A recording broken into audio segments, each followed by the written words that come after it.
What's up, guys? I've tried to record this video like 3 times already, but my phone keeps crashing, so I'm gonna try to keep this relatively short. This is a Traptrix deck that I took to locals this weekend, and it performed pretty well. I ended up getting 3rd place. It wasn't a very serious event, but I thought I'd show it off anyways. So let's get into it. We play 3 Myrmelio. This is probably your best starter card. It nets you an interruption. Triple Mantis, it's basically the Stratos of the deck. It does kind of the same thing as Myrmelio in a sense, because it nets you like a +1 and then you get to go into Sarah. So I'd say these are absolutely just your best starter cards. And these are the Traptrix monsters that suck if you open them. I mean, they're not bad, like you get to go into Sarah, but they don't really do anything turn 1. So this card was all right.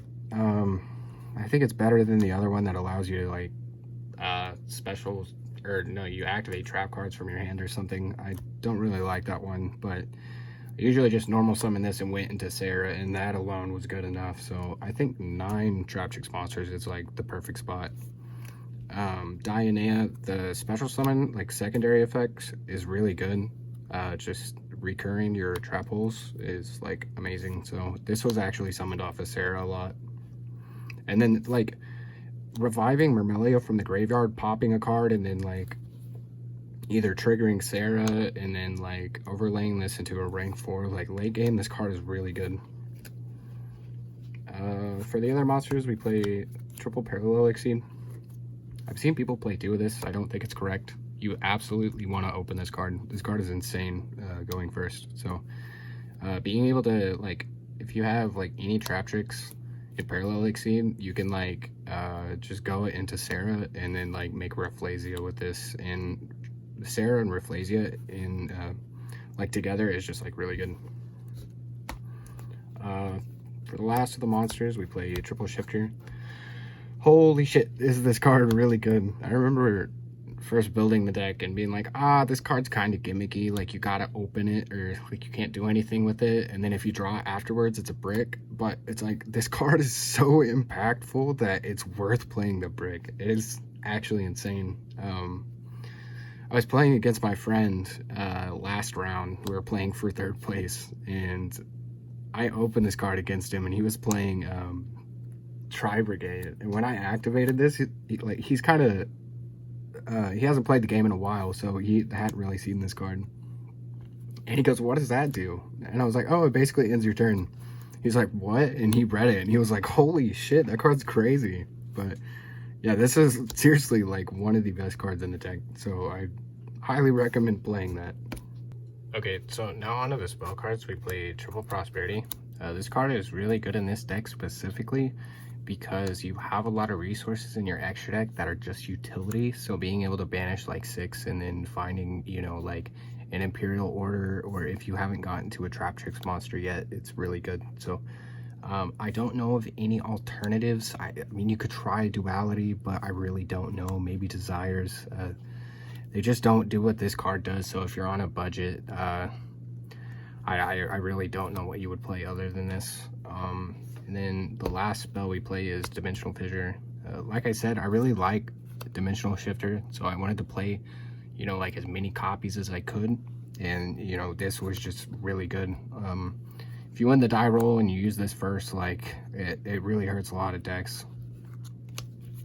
So into traps, we play Triple Torrential and Triple Strike. I think these are the best cards, or not the best cards, the best trap cards in the format. These 2 working together to just clear boards. Like if they have an Omni Negate, you can Torrential, and then once they use their Omni Negate, you just strike it and you just wipe their board. Like it puts you so far ahead. And then Torrential has the cool interaction with your extra deck, like Traptrix monsters, because they can't be destroyed by traps. So it's like you get to clear their field and you know, keep yours. So these were really good. I definitely wouldn't play with the numbers here. And then we got 3 of the Phantom Knight dude. This guy is just really good. If you open this with a Traptrix monster, it ends on a Sarah and a rank 4. So the way this interacts with Traptrix Sarah is really good. Yeah, it was obviously really good. It's like Parallel Exceed, like it's just needed. And now on to the, what's it called? I play another one of these, or where did I put it? Hold up. I think I might have put up my side deck. Am I blind? Hello? Yo, what the fuck? There it is. Okay, yeah, so I played Double Gravedigger's Trap Hole. This card is like really good. It's probably one of the best trap holes that you can play, and that's why you play 2 of it. You want to have access to multiple throughout the entire game. And the design of like making your opponent take 2,000 life points is extremely relevant because this deck has a big problem. Because your main deck monsters aren't very big, your extra deck monsters aren't very big, so like getting that little extra damage is really, really important to like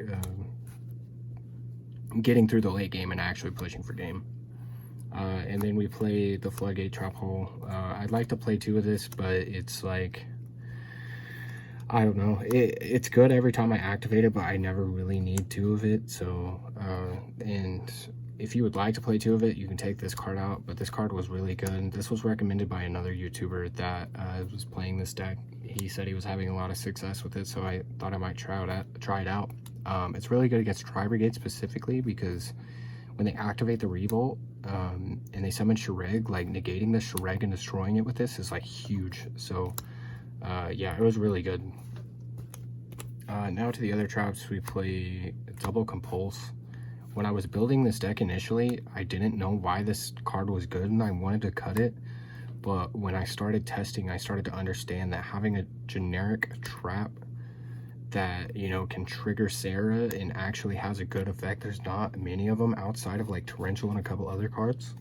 So like I obviously just like want to bump this up to 3. The spot removal of like getting rid of a normal summon or like hitting an important extender like during a choke point of a combo is really good, and then triggering your Sarah is just insane. So I'm definitely going to bump this up to 3. We play Triple Goza Match. It locks you to Earths basically. I'll explain a little bit more on this later, but it's really good. We play 1 Traptrix. Do not play this card. Just play a 3rd Compulse instead. Like it was just like last minute, I needed another card to play, and it's like I don't even play a lot of cards to, you know, get with this. I play like the Compulse, Shade Brigandine, and Torrential. So like every time I drew this, I was like mad because I was like, why did I even play this card? Macrocosmos, it's the same thing as D-Fissure. It's like I wanted to play more D-Shifters, so yeah, it's really impactful. And then the best trap card in the game, it's self-explanatory. It's good against everything. It stops like Extrav, Desires, Prosperity, you know, Nadir Servant, literally just all the good spell cards in the game. So like, yeah, this card's broken. On to the extra deck. Let me organize this really quick. I tried to take this video or shoot this video like 3 or 4 times, but my phone keeps crashing, so this is all out of whack. So yeah, Triple Sarah, this card is like the boss monster of the deck, and it nets you like an insane amount of advantage. If you've played this deck at all, you know why this card's good. For the other Link monsters, we play the Link Spider. This is for the Parallel Exceed combo with Shade Brigandine. If you haven't opened any like Traptrix monsters.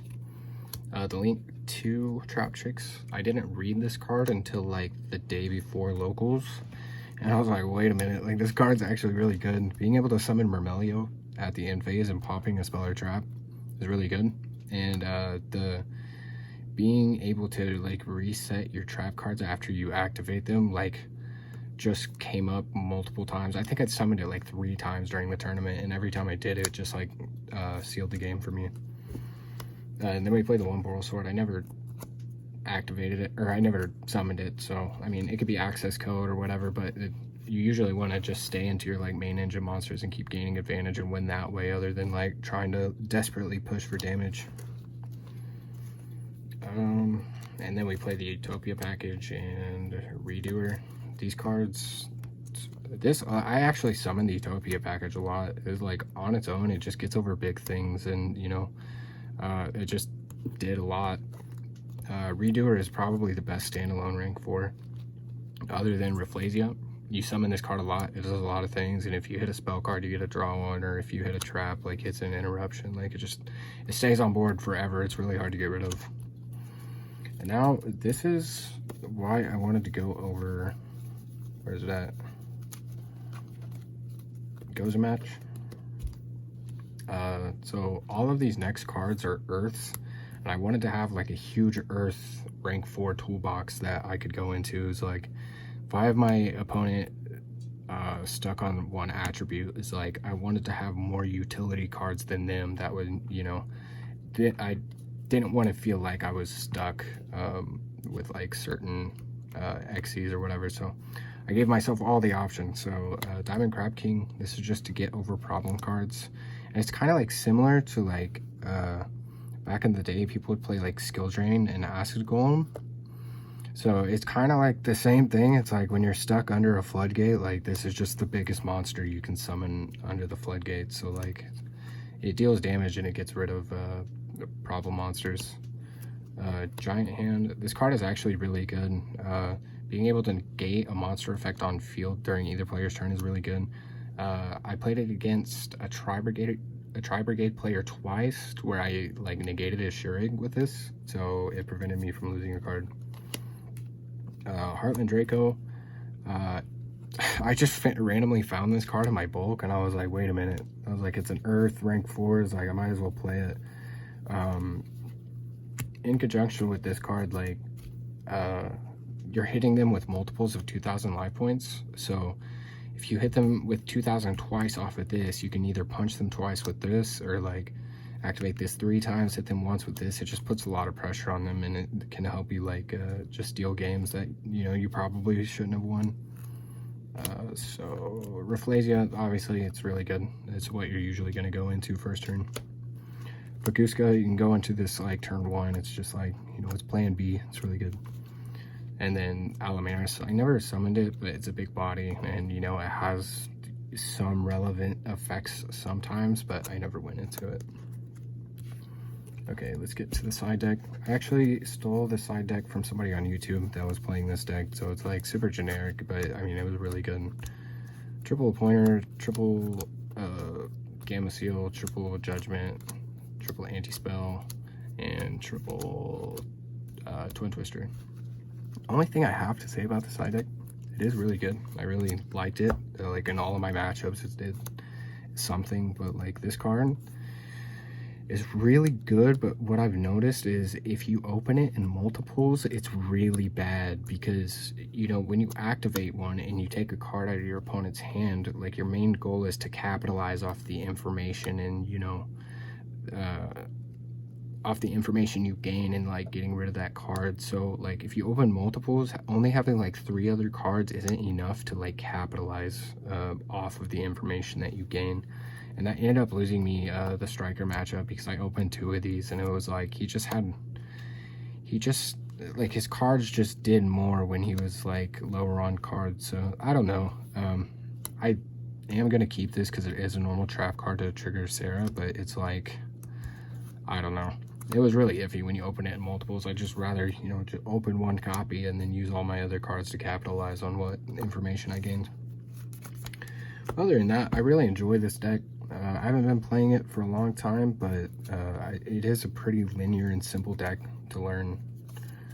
Sarah's insane. This deck gets cheaper, you know, when the Megatons come out. So if you just want to build it for funsies or whatever, like if you're just trying to play a little bit more casually, this is, you know, a good way to go. And I know it's nostalgic for some people because people played back in 2014 or whatever, but if you did enjoy this video, please consider hitting the like and subscribe button. It would help out a lot. And if you want to see more deck profiles and, you know, my takes on certain different decks, just comment down below what you would like to see. But other than that, thanks for watching, guys. Peace. Oh, and one last thing I wanted to mention before I went was, people are probably going to comment why I didn't play the Amazement package. I do think this is really good, and if I was playing this, I would be playing Impermanence as well.